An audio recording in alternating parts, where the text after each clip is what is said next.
Welcome to the Attention Deficit Disorder Expert Podcast Series by Attitude Magazine. Hi, I'm Wayne Callan for Attitude Magazine. Today's topic is the best medical and natural treatments for ADHD. We are very fortunate to have Ned Hallowell with us, a pioneer in treating, talking about, and writing about ADHD. Ned is the author of Driven to Distraction and Delivered from Distraction, among many other books. He heads up the Hallowell ADHD Centers, which are located in San Francisco, New York, and Sudbury, Massachusetts. Dr. Hallowell will give some introductory remarks about ADHD treatments and then take your questions. Welcome, Dr. Hallowell. Thank you, Wayne. It's wonderful to be with you, and just to give thanks to your organization, your publication, for the tremendous work you do. I'm really glad to be part of it.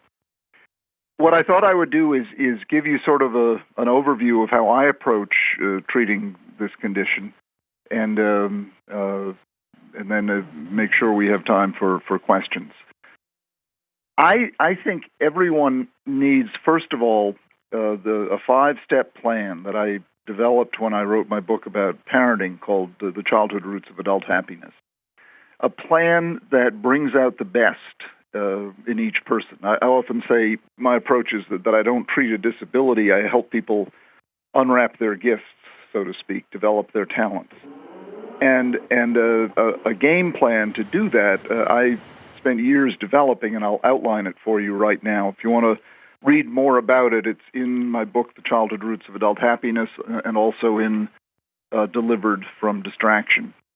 It begins with connection, and this is what everyone in this life needs. And by that, I don't mean access to the internet.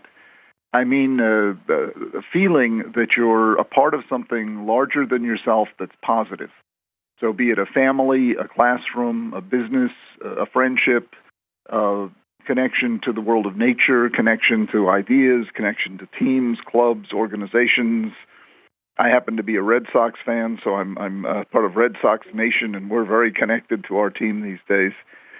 These points of connection, spiritual connection, I happen to be an Episcopalian, so I connect through that framework, but it could be Buddhist. It wouldn't have to be a religion at all, just some connection to what is beyond knowledge, some spiritual connection is very helpful. And you know, in school, if you just feel welcomed, if you just feel safe to be there. I often talk about my first grade teacher who just put her arm around me and made me feel safe. These ways of creating connection really do set in motion the process for bringing out the best. My old friend Priscilla Vale used to say, emotion is the on-off switch for learning. And if you're in a fearful state, an anxious state, you're just not going to be able to do your best. And a lot of kids and adults with ADHD feel very anxious and feel sort of like they're about to get called down, and that makes it almost impossible to bring out their best. So this creation of a connected environment, school, home, work, wherever you go, is absolutely critical. It's not window dressing, and the science is totally clear now that the feeling of connection is good for you in any number of ways, and the feeling of disconnection is really bad for you. Social isolation, for example, has been proven to be as dangerous, as risky for early death as cigarette smoking. And yet most people are not aware of that. It's something we really need to take seriously, creating an environment for children and adults alike that is long on trust and low on fear. Long on trust, low on fear.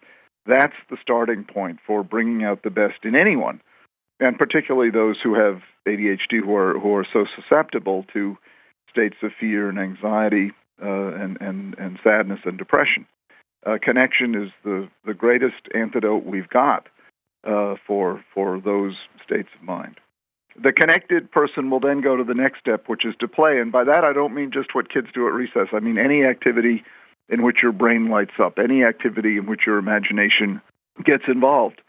And then when you find something that you get into, you go to step 3, which is to practice, to work at something. But practice and work that emerges out of connection and play tends to be intrinsically motivated. So you want to do it. And then that leads on to the fourth step, which is making progress or mastery.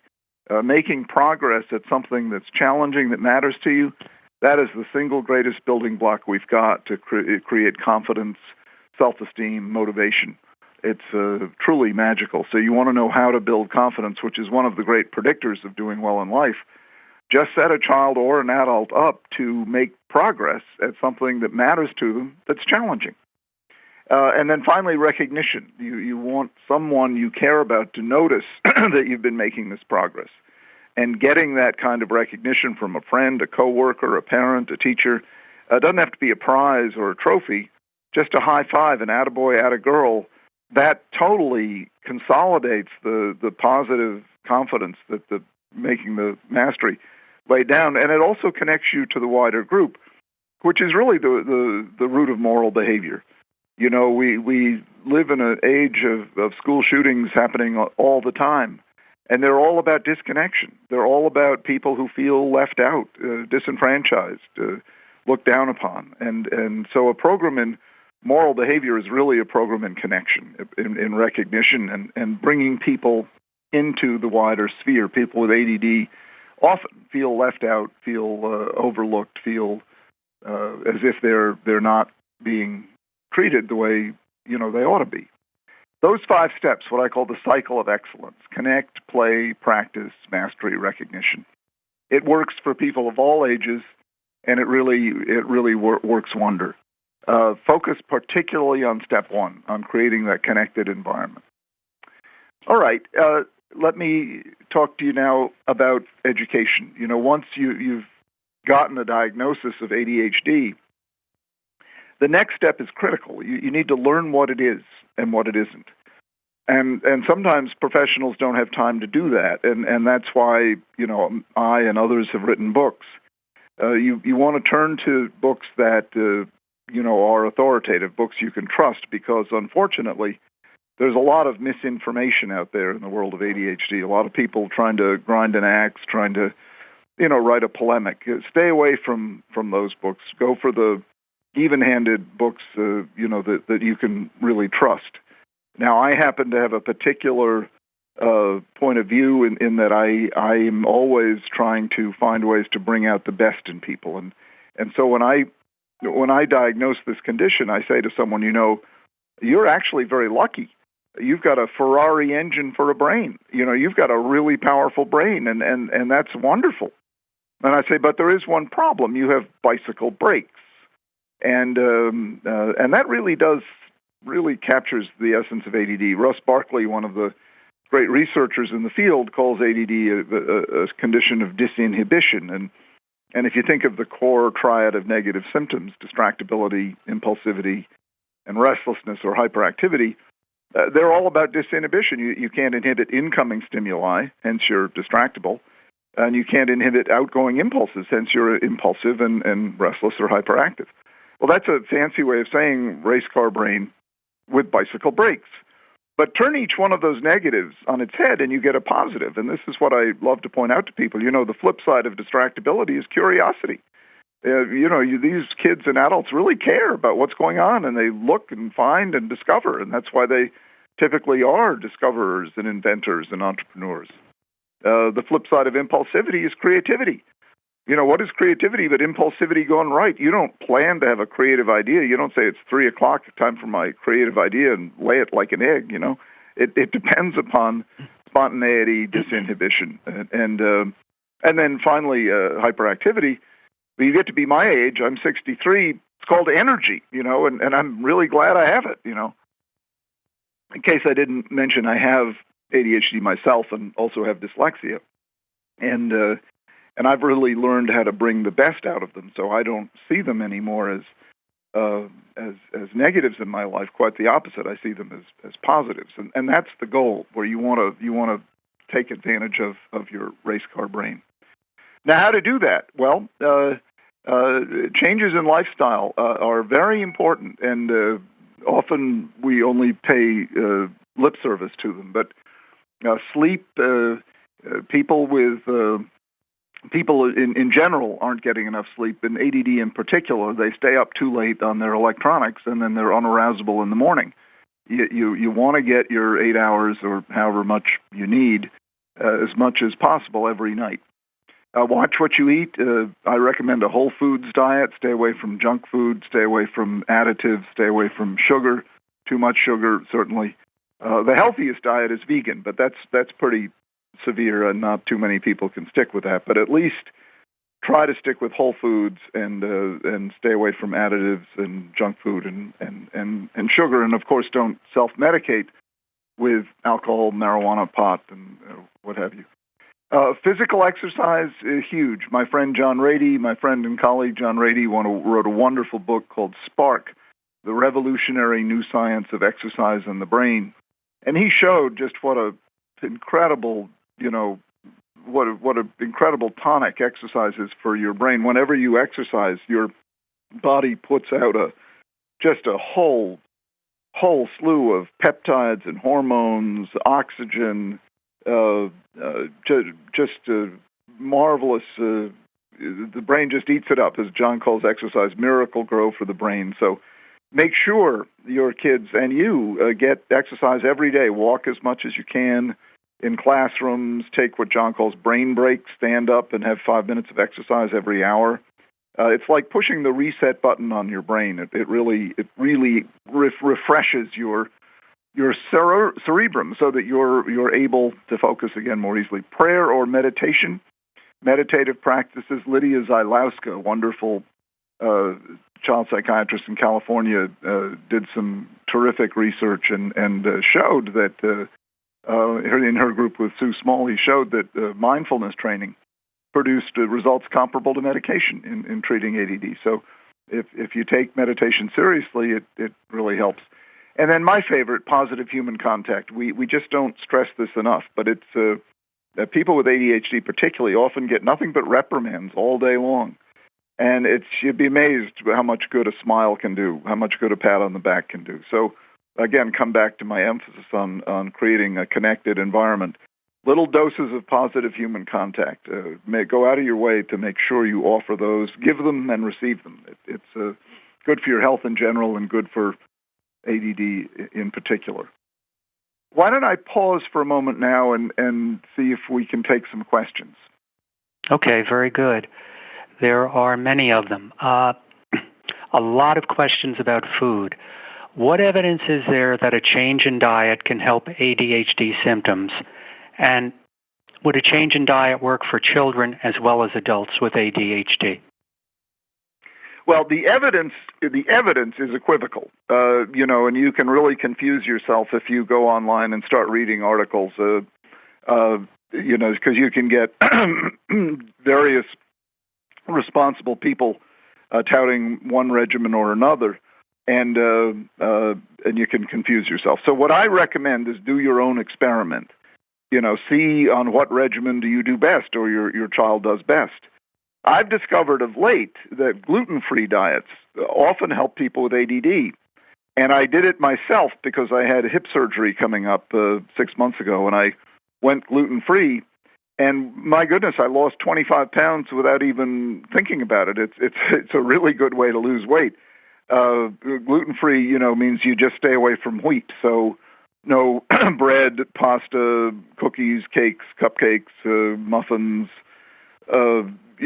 beer, anything that has wheat in it, you stay away from. Now, I'm not gluten sensitive, so if I slip up and have a piece of bread or something, I'm not going to get sick. But the gluten-free regimen really helped me, not only in terms of losing 25 pounds, but in terms of enhanced mental clarity. I really did notice a difference. So, take that for what it's worth. It's an anecdotal story, but there's a wonderful book out there called The Wheat Belly Diet, and it's you can read about the evidence in favor of gluten-free. But the general principle is trial and error. See what works best for you or your child. If he has cake and ice cream and Coke at a birthday party and he goes crazy, then maybe you want to stay away from those. So while the scientists are arguing about it and producing conflicting results, you can be your own scientist in your own life, your own family's life, and find the nutritional regimen that works best for you. I think the most solid advice is to stick with whole foods, stay away from junk foods, stay away from excessive sugar. Some would say hardly any sugar, and don't self-medicate with food. A gallon of ice cream at midnight get those carbs is not good for you, obviously. Mm-hmm. Likewise, there are a whole bunch of questions about fish oil. How effective can fish oil be, and how do I pick the right kind? Well, again, there are conflicting results, and I can't say authoritatively that fish oil is good for everyone, but certainly in my practice and in my own life, I had someone in my office this morning who said, "My goodness, what a difference the fish oil made. I was able to get off my SSRI, and that's how it was first discovered. It was treating mood disorders." And he's just amazed by it. So again, that's anecdotal, and that doesn't pass scientific muster, but you can be your own experimental animal and take it. My wife, for example, her aching, she's a workout fanatic, and she would get aches and pains in her joints, and the fish oil completely took care of that. Because it is anti-inflammatory. I mean, that's what fish oil, one of the things it does is anti-inflammatory. It's also, the brain has got a lot of lipid in it, and they're essential fatty acids, and we can't synthesize all of those, so you take them as a supplement in the form of fish oil. The one danger is if you take too much of it. I did this myself. I was trying to see what would happen. I got up to 5 grams a day, and I started getting nosebleeds. So it can interfere with clotting at high doses. So that's the one caution. Beyond that, if you want to get on it, talk it over with your doctor, of course. The brand I recommend was the brand that was developed at Harvard Medical School called Omega Bright, OMEGA-BRITE. I can vouch for that one as being, pharmaceutical grade. The thing you want to watch out for is if you take cut rate brands, they may be contaminated with mercury, which then that's pretty dangerous. So, try to, if you don't want to go the Omega Bright route, which you can buy online, go to Whole Foods and talk with the expert there and say, what are the brands that are top grade, and it's worth paying the extra money to get the pharmaceutical grade. Other supplements, people swear by vitamin D now, and because most of us are short on vitamin D, and for adults, a baby aspirin every day for preventing heart attack, clotting, and whatnot. So beyond that, it's open season. I mean, you can read about supplements to really confuse yourself. At one point, I was taking all of them I could find just to see what would happen, and I came to the conclusion that if nothing else, I had the most expensive urine in Boston. You can get into a fair amount of money with these supplements. Mm-hmm. Another question here: are the treatment recommendations any different for those with inattentive ADD? No, there are some things you don't have to do. I mean, people who are hyperactive, you have to put in. You have to pay attention to their disruptive behavior in ways that you don't have to with people who are inattentive. The thing with the inattentive type is that it often gets overlooked. That's the kind of ADHD that doesn't get diagnosed because these kids, typically girls, are not causing a disturbance. And so they're dismissed as slow or shy or just not terribly interesting, and the fact is they're very interesting. Their mind is just wandering and is elsewhere. So, and adult women who have inattentive don't get diagnosed either. So, but treatments are the same. I see. One person asks, I've read a lot about the Feingold diet, just to return to the food questions, as well as a gluten-free diet for ADHD. Yeah. And then I'll also throw in food allergies. First, in terms of Feingold and gluten-free, which do you recommend we try? Either one. I mean, it's like I said, my general principle, because the evidence is all so conflicting, that try it and see. I mean, I've I've gotten tremendous benefit from gluten-free, and I've seen many of my patients. I've not seen much benefit from Feingold, but obviously some people do. And if you want to go that route, Mass General did a study and found that it wasn't so helpful, and they wrote sort of a funny editorial called "Let Them Eat Cake." But at the same time, certainly some people have benefited from it. Otherwise, it wouldn't have been such a hit when he developed it. I think it got taken too far, and that's why it went out of favor. But the general principle of cutting back on additives and sugar, who can argue with that? And the same thing with allergies. You can try elimination diets and see if you do better. I mean, I've seen people, including myself, do much better on gluten-free. So if I were to recommend I'd recommend gluten-free. I think it's amazing, and it's such an easy way. If you're at all overweight, it's an easy way to lose weight. You don't. I don't miss bread hardly at all now. Mm-hmm.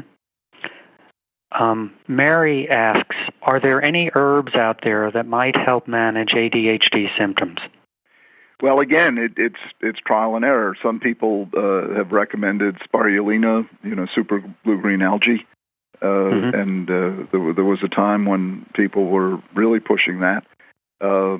Evening primrose oil, but if these herbs, it's trial and error. And there's a wonderful book called Non-Medication Treatments of ADD that evaluates the evidence behind all of these things. If you want to go to that, I'm blocking on who wrote that book, but if you go to Russell Amazon, Ramsey? Is it? Yes, exactly. Mm-hmm. Yes, very good.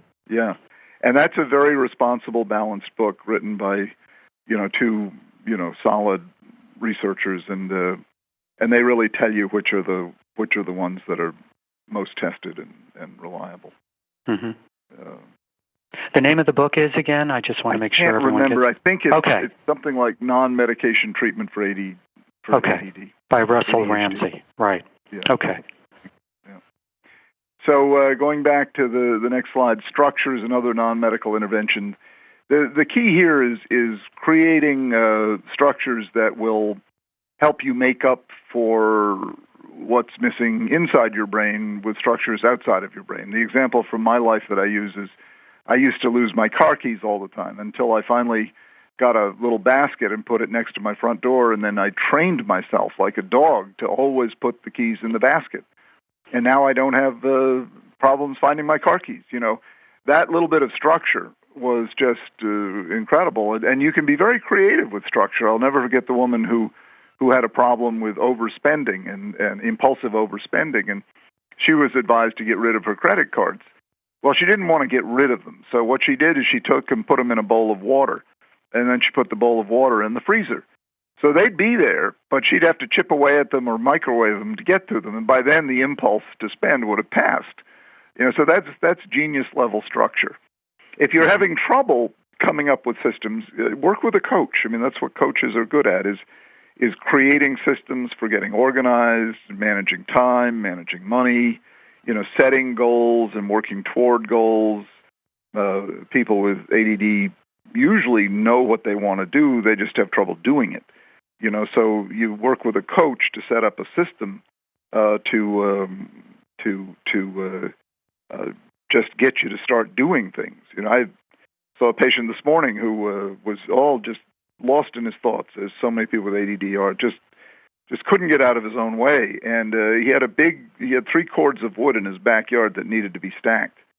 And he was complaining about how frustrated he was and he couldn't do anything right. And I said, look, I said this to him a few weeks ago. I said, every day I want you to stack some of that wood.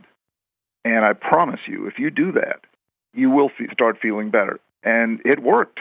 Having a concrete task, a simple task, and in this case it had the added advantage of being physical labor, so he got some exercise. You begin to see progress. You see the wood getting stacked. And it really helps sort of take you out of your head. So, coaching people to do concrete tasks that have constructive value, and even better if they involve physical exercise. And another good principle of structure is to keep it simple. You don't want to have long, elaborate plans because you won't enact them. You want to keep it as simple as you possibly can, and then you'll begin to make progress. And making progress is a great motivator. I mean, this guy is what is getting stacked is really motivated. He's psyched. He says, I can do things. I'm not just a hopeless loser. And that sort of self-talk is really critical if you can get it heading in a positive direction. Counseling of some kind, coaching I just mentioned, psychotherapy, career counseling, couples therapy, family therapy, all of those can be helpful. The key there is to find the right person to do it. Because, and how do you find the right person? The best way to find the right person is to get a referral from someone who's been there already, someone who can vouch for the person you're going to go see. There's a lot of people in the field, and so the quality is uneven. So you really want to find someone. Above all, when you sit with that person, do you like that person? And then does that person have experience in treating people, helping people in your age group and who have your situation? And just ask about that, Mm-hmm. The next slide, brain training. There's more and more of these coming out, too, that we know can be helpful. CogMed, which was developed in Europe, Scandinavia, I think, and been shown to improve active working memory. It's time limited. You do it 5 sessions for about 30 minutes, 5 times a week on a computer, and it asks you to hold in your mind increasingly large sets of data, and it hurts. It's hard to do it. It's like going to the gym and lifting increasing amounts of weight. But if you do it, and it's time limited, 5 weeks, 5 days a week, you do get a boost in active working memory, which is usually an issue in people with ADD. Now, neurofeedback, there are many kinds of neurofeedback, and the one that I recommend is called LENS, Low Energy Neurofeedback Stimulation, and it was developed by a guy named Len Oakes, O-C-H-S. The reason I like it is that it's passive. You don't have to make a car move around a screen, and it's short. The session only lasts 15 minutes or so. And you don't have to come in, 3 times a week as you do with traditional neurofeedback. So it's more economical. It's more convenient time-wise. The question is, what's its track record? And that's spotty. It really helps some people, and it doesn't help other people at all. It's also good for anxiety. And there's another one that I didn't put on my slide called HeartMath. HEART, math, M-A-T-H, and that's really it's really cool. It takes advantage of the fact that anxiety correlates with the interval between your heartbeats. So if you can learn to regulate that interval, you can have a positive effect on anxiety, which is often a component in ADD. Exercise, other therapies. The one that stimulates the cerebellum. This actually helped my son Jack a great deal. It turns out the cerebellum, the part of the brain at the back of the brain, has rich connections to the frontal lobes. And by stimulating the cerebellum, you can bring about improvement not only in focus, but in reading ability. Now, what stimulates the cerebellum? Anything that challenges balance and coordination. So sitting on an exercise ball with your feet off the floor, or standing on a wobble board, or just standing on one leg with your eyes closed. If you do that, do it near your bed because you likely will fall over. But stand on one leg with your eyes closed for as long as you can. This stimulates the cerebellum. Juggling stimulates the cerebellum. The exercises like skateboarding and skiing stimulate the cerebellum, and that's all good for ADD. So that kind of special kind of exercise. And then tutoring, coaching, OT, nutrition we've talked about. And then finally, medication. Medication is the most controversial intervention, and which is odd because it's also the most researched. And medication, most people don't realize this, but stimulant medication was first used to treat what we now call ADHD in 1937 in Providence, Rhode Island. And so that's been around, how many years is that? You do the math. A long time, since 1937. And when it's used properly, big underline, when it's used properly, it's safe and effective. When it's used properly, it can be as effective as eyeglasses.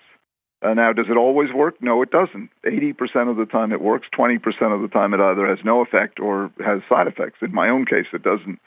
It doesn't work, and it creates side effects. So you have to work with a doctor who knows what he or she is doing. But a trial of a stimulant is just that. It's a trial. It lasts a matter of hours. So if you don't like it, you don't take it again. And if it does work, you say, wow, where have you been all my life? You're suddenly able to focus. You're able to stay on the page, stay in the conversation, follow through on what your plans are, and which are big issues in ADD. There are essentially two molecules. There's methylphenidate and there's amphetamine. Methylphenidate is Ritalin, Ritalin LA, Focalin, XL, XR, whatever it's called. Metadate, Daytrona patch, Concerta, those are all forms of methylphenidate. And then there's amphetamine, and that's Adderall XR, extended release, or Vyvanse. And which one works better? It's like saying which is better, chocolate ice cream or strawberry ice cream. You have to taste it and see for yourself, because some people do better on one, some people do better on another. Meds are by no means the whole treatment. But when they're used as a component in a comprehensive treatment plan, as I've just outlined, then they can be dramatically helpful. Over the long term, it's the first slide where the heart of the matter is, those 5 steps, the cycle of excellence. But in the short term, the meds can get you going in that cycle of excellence. The meds can make everything else you do so much easier, much as eyeglasses do. So when they're used properly, see a doctor who knows what he or she is doing, and 80% of the time you'll get a significant benefit. Not a cure by any means, but just as eyeglasses are not a cure, but a very helpful element in 80% of people's treatment plans. Mm-hmm. Well, let's spend the rest of our time with questions. Okay. Speaking of side effects in medication, Amy asks, I want to mitigate the unpleasant side effects of ADHD meds, particularly feeling too high or crashing near the end of the pill's effectiveness. I feel like it's become a choice of dealing with the side effects or living with my symptoms. Do you have any recommendations? Oh, absolutely. You want to work with a doctor who can help you eliminate that. It's a matter of finding the right dose and timing the dose so that you take your second dose when the first one is wearing off.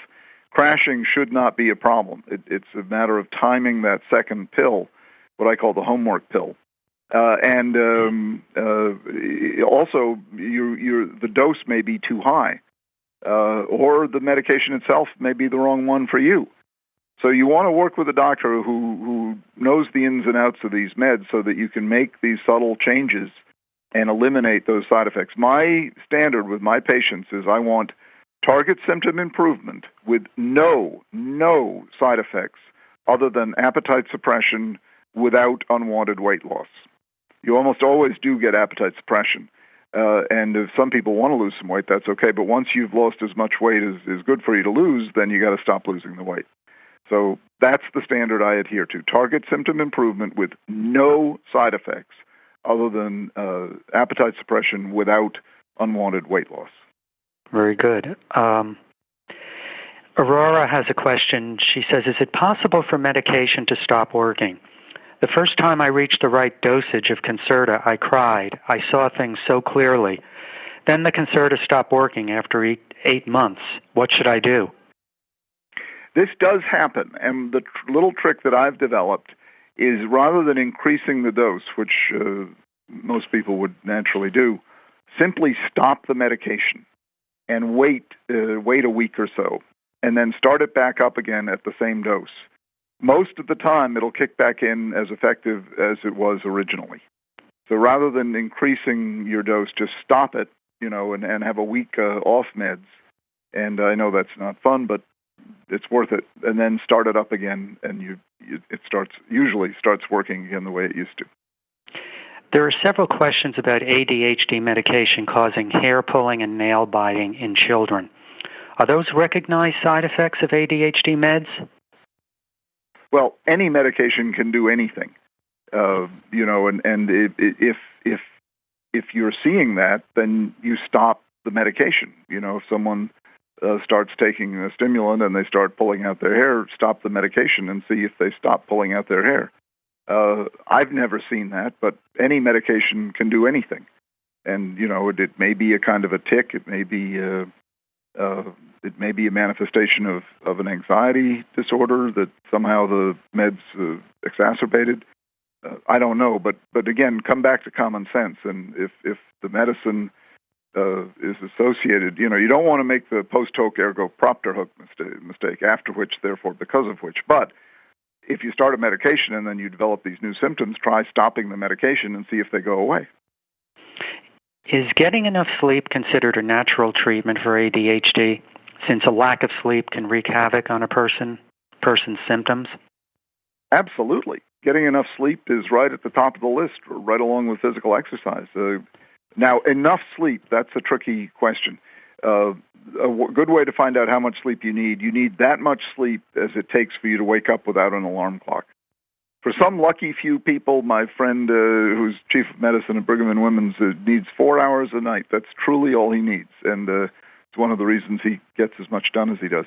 Most of us are in the 7 to 8 hour boat. Some unlucky few of us are 10 hours. So, but if you don't get enough sleep, believe me, you're going to pay for it, and it's well worth, just as going to the gym is worth the money. Sleeping is worth the time it takes. It's a tonic for the brain that a lot of people don't get full value out of. Do you have any recommendations for getting a sounder night's sleep, considering ADDers have? Well, the big one is to turn off your electronics, and that's not easy, but turn it off. Another one is to sort of slow down, ease your way into bed. Don't just abruptly say, okay, I'm going to bed, and turn off the light, because your brain won't shut down. So basic practices of sleep hygiene. And then if you want a sleep aid, the one I recommend is melatonin. It's a natural sleep remedy that usually works pretty well. Mm-hmm. One last question. A friend of mine tries everything: medication, diet, brain training, and coaching to help manage his symptoms. He has done well with this sort of smorgasbord approach.